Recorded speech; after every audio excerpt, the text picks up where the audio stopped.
We're going to begin with that stunning moment that played out today during the impeachment hearings on live television in front of millions of Americans. Former ambassador to Ukraine, Yovanovitch, who joined the Foreign Service under President Reagan, was testifying about the smear campaign against her before she was then ousted from her job, and then describing her shock when she learned President Trump brought up her name with the president of Ukraine on that infamous phone call, saying she was bad news and that she's going to go through some things.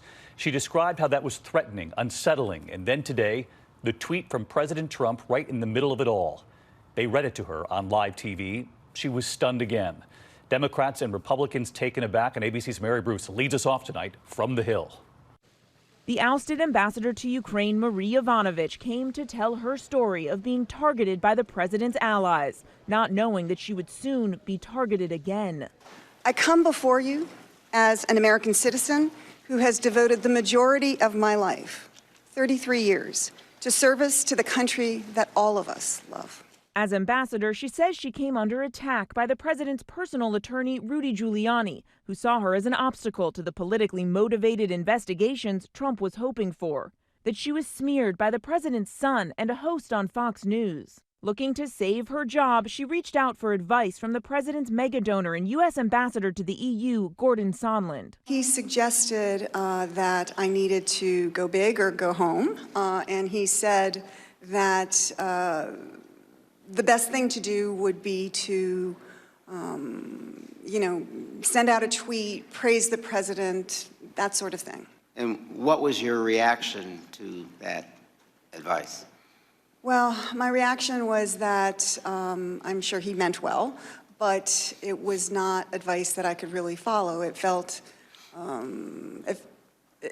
partisan, it felt political. But then in April, in the middle of the night, a call from an official at the State Department. She said that there were great concerns, there were concerns up the street, and she said I needed to come home immediately, get on the next plane to the U.S., and I asked her why, and she said she wasn't sure, but there were concerns about my security. You said there were concerns up the street. What did you understand that to mean? The White House. How did that make you feel? Terrible, honestly. Back in the U.S., she said a top State Department official told her she had done nothing wrong.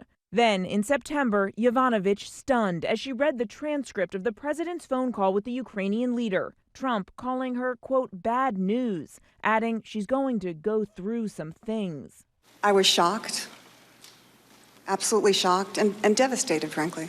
It was a terrible moment. A person who saw me actually reading the transcript said that the color drained from my face. I think I even had a physical reaction. I think,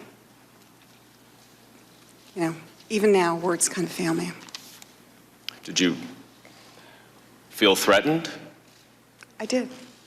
Then, that stunning moment, as Yovanovitch testified about the smear campaign against her, she was being smeared again in real time by the president. Ambassador Yovanovitch, as we sit here testifying, the president is attacking you on Twitter, and I'd like to give you a chance to respond. I'll read part of one of his tweets. Everywhere Marie Yovanovitch went turned bad. She started off in Somalia. How did that go? But would you like to respond to the president's attack that everywhere you went turned bad? Well, I don't think I have such powers, not in Mogadishu, Somalia, and not in other places. I actually think that where I've served over the years, I and others have demonstrably made things better. Schiff with a stark warning. Now the president in real time is attacking you. What effect do you think that has on other witnesses' willingness to come forward and expose wrongdoing? Well, it's very intimidating. Well, I want to let you know, Ambassador, that some of us here take witness intimidation very, very seriously. After the Trump tweet, even Republicans applauding the ambassador. You're tough as nails, and you're smart as hell.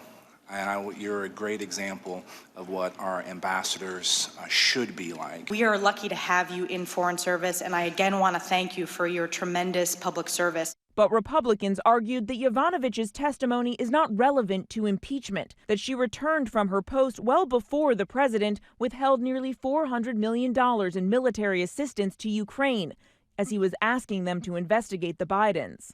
Do you have any information regarding any criminal activity that the President of the United States has been involved with at all? No. Again and again, Republicans said the president has a right to remove any ambassador he wants. Yovanovitch agreed, but added this question. What I'd like to say is, while I obviously don't dispute that the president has the right to withdraw an ambassador at any time for any reason, but what I do wonder is why it was necessary to smear my reputation. And after 5 hours of testimony, Yovanovitch exiting to applause. So let's get to Mary Bruce live on the Hill tonight, and there's still more unfolding. We know, Mary, at this hour. Earlier this week, as we were watching the first day of televised hearings, a U.S. diplomat, the top diplomat in Ukraine, revealing a staffer overheard President Trump through the phone on a call the day after that infamous call with the president of Ukraine, and that he was checking in on the investigations. That was the word used in testimony this week. Has that been backed up tonight? Well, that aide, David Holmes, was sitting in a restaurant in Kiev when he overheard the president on a phone call with Ambassador Sondland. Now, according to Holmes' opening statement obtained by CNN, Holmes says that the president was talking so loudly that Ambassador Sondland had to hold the phone away from his ear. Holmes says he heard the president ask about those investigations. And afterwards, Holmes reportedly says that Sondland told him the president only cares about, quote, big stuff that benefits the president, like the Biden investigation. David. All right, Mary Bruce, a long day on the Hill. You were with us every step of the way. Thank you. President Trump was pressed late today about that tweet in the middle of testimony from Marie Yovanovitch. He was asked, was it witness intimidation, witness tampering? Here's what he told our John Carl. Mr. President, what do you say to Democrats who say you were witness tampering this morning when you made that tweet attacking Ambassador transparency? Well, I'll talk about transparency. I like transparency here, and I'm the most transparent president in history.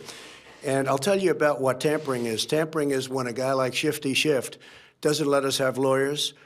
Tampering is when Schiff doesn't let us have witnesses, doesn't let us speak. I've been watching today. There was for the first time I started a Republican watching, lawyer there questioning. and it's really sad when you see people not allowed to ask questions. There was no due process. Republicans have been asking questions all day. I think it's good. There has never been a disgrace like what's going on right now. So you know what? I have the right to speak. I have freedom of speech, just as other people do.